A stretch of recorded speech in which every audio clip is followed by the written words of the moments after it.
আজকে রাজনীতি সম্বন্ধে প্রশ্ন করেছে অনেকে, রাজনীতি সম্বন্ধে কিছু কথা বলার জন্য, যে কাকে ভোট দেব, কাকে ভোট দেব। সবাইকে একরকম। যেমন একটা ছেলে রাস্তার মাঝখানে বলতেছে নৌকা, লাঙ্গল, ধানের শীষ সব সাপেরই একই বিষ। আমি বললাম না, এটা হবে না কথা।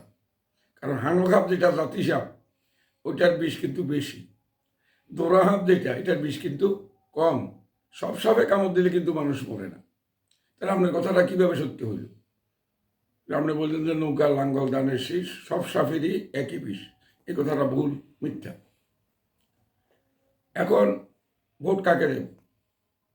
ভোট এক বাড়িতে বলতে সবই তো খারাপ না, সবই খারাপ হতে পারে না। খারাপের মধ্যে মন্দের ভালো তো একটা জিনিস আছে।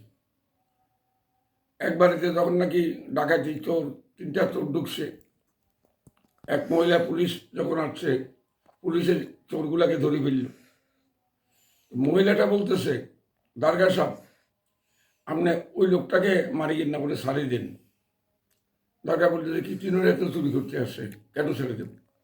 দুইজনে আমাকে অত্যাচার করছে, আমাকে মারধর করছে। ওই লোকটা, ছেলেটা আমাকে মারধর করে নাই, সে বরঞ্চ বলছে মুরব্বীকে ছেড়ে দেন, মারধর করিয়েন না। সে ভালো কথা বলছে। তাহলে তিনটাই চোর, চোরের মধ্যে একটু ভালো আছে না? তো ওগুলো কি করতে হবে? এই মন্দের ভালো, খারাপের মধ্যে তো ভালো তালাশ করে নিতে হবে। ভোট দেবো না এটা তো হতে পারে না। ভোট হইল নাগরিক অধিকার, মহামূল্যবান ভোট, ভোট দিতে হবে। এখন যেমন মনে করে আমি কোনো রাজনীতি করি না, তো কাকে ভোট দেব? আমি যখন দেখি যে 10 জন যে দিকে যায়, আমি ওই দিকে ওই ভোটটা দিই। ভোটটা আমি পৌঁছাই না কোনো সময়। আমার বয়সে আমার ভোট পৌঁছায়নি। আমি কোনো পার্টি করি না। তো ভোট এখন এখন প্রশ্ন হইল, 10 জন যেদিকে যে 10 জন যদি খারাপ করে আমরা কেন দিলেন?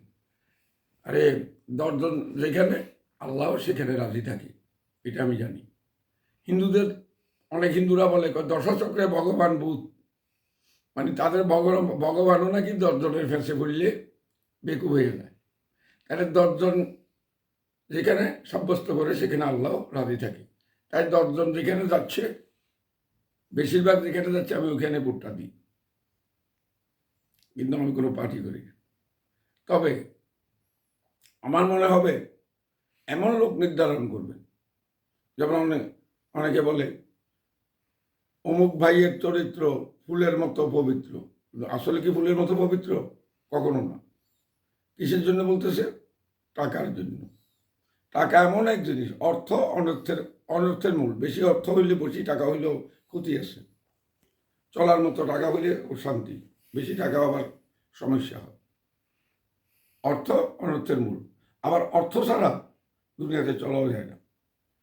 মসজিদে যান, সেখানেও নামাজের সময় একটা দান বাক্স দিয়ে দিবে, টাকা দেন। টাকা দিলে সবাই খুশি, না হলে অনেকের মুখ কালা করে রাখে। হজ করতে যান, টাকা ছাড়া হজ হবে না। কি দিয়ে যাবেন? টাকার প্রয়োজন। বাবা এখন বর্তমান কতগুলা মাজার বা পীর বাইরে এসে ওখানে যান, টাকা দিতে হবে জাওয়াত করতে হলে। কেন জাওয়াত আপনি টামনে করেন, টাকা দিবেন কেন বাক্সতে? ওখানে অনেক বাক্স ফালাই রেখেছে, টাকা দেন। টাকা দিলে ওই খাতেমে আপনার মাথায় হাত বুলে দিবে, খুশি, আপনাকে চা নাস্তা করেন। তো সব জায়গায় টাকা। আসেন নিজের স্ত্রী, নিজের পরিবারের কাছে, নিজের সহধর্মিনীর কাছে, সেখানে যদি টাকা দেন, powder, cream, face powder, fair and lovely, বাদাম, বিভিন্ন খানা যদি আনেন, খুব খুশি। কিন্তু টাকা যদি না দেন, আপনি স্বামী, হ্যাঁ, হাতের উপরে যদি হাত রাখেন, হাতটাকে এইভাবে চাকরা দিয়ে ফেলে দিবে, মানে যেন কারেন্টে শর্ট করে। ইলেকট্রিক তারের উপরে, অনেক সময় কারেন্টের তারের উপরে হাত দিলে কী করে, তারে আপনাকে এইভাবে শর্ট করবে, লাথি দিবে। ঠিক আপনার স্ত্রীর গায়ে হাত দেন, দেখবেন যে আপনাকে এইভাবে সরাই দেবে। এলে টাকা দেন নেই, জিনিস আনেন নেই। তো টাকা ছাড়া কিচ্ছু হয় না। টাকার প্রয়োজন আছে দুনিয়াতে। তবে সব স্ত্রী না, যাদের মা ভালো, বাপ ভালো, যারা ইসলামিক মাইন্ডে 5 ওয়াক্ত নামাজ পড়ে, ওই সমস্ত, যারা আল্লাহকে ভয় করে, ওই সমস্ত মহিলারা কিন্তু এইভাবে শর্ট করবে না।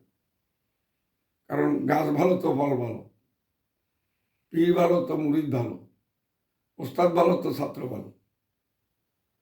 তো যাক বলতেছিলাম, তো টাকার দিকে না তাকাইয়া আপনি নিজে চিন্তা করবেন যে কে ফুলের মতো পবিত্র, তাকে বলবেন যে ফুলের মতো পবিত্র। টাকা খাইয়া পয়সা খাইয়া খারাপ খারাপকেও যদি ফুলের মতো পবিত্র বলি, কাল হাসরের মাঠে কিন্তু জবাবদিহি করতে হবে আল্লাহর নিকট।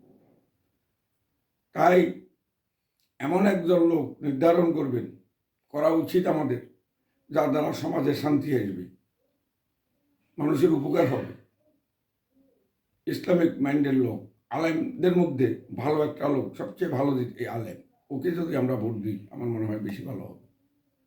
আবার সব আলেম আলেম হইলে হবে না, কিছু লোক আছে আলেম নামের কলঙ্ক, জালেম থেকেও খারাপ। কিছু কিছু আলেমকে দেখছি সুদের উপরে টাকাও লাগায়, জমিনে যাইয়া মানুষের জমিনের লাইল ঠেলে, মানে আইল, যেটাকে জমিনের আইল লাইল বলে, ওইটাও ঠেলি সোজা করে ফেলায়।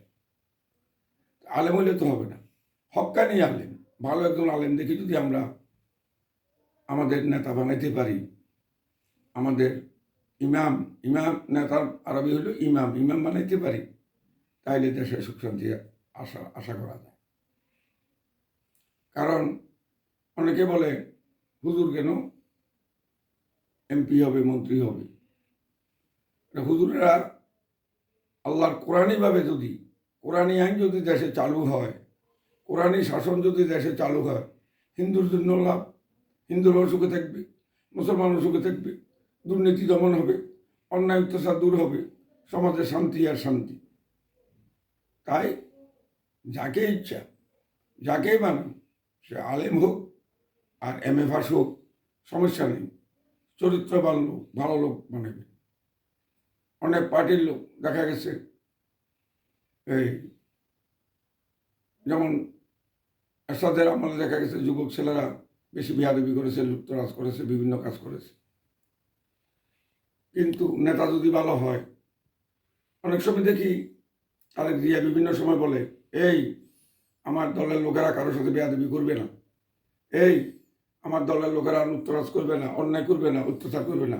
জিয়াউর রহমান ওইভাবে বলে গেছেন। অনেক মিটিংয়ে দেখেছি এই তারেক জিয়া বা জিয়াউর রহমান বলতো, এই মুরব্বীদেরকে আগে বসাও চেয়ারে, তোমরা ছেলেরা একটু পিছিয়ে বসো। তাহলে দেখা যাক আদব, ভদ্রতা। কারণ ওরা কিতাবে লেখে, আয় খোদা খাই মে তৌফিকে আদব, বেয়াদব মারুমে গস্তে ফজলে রব।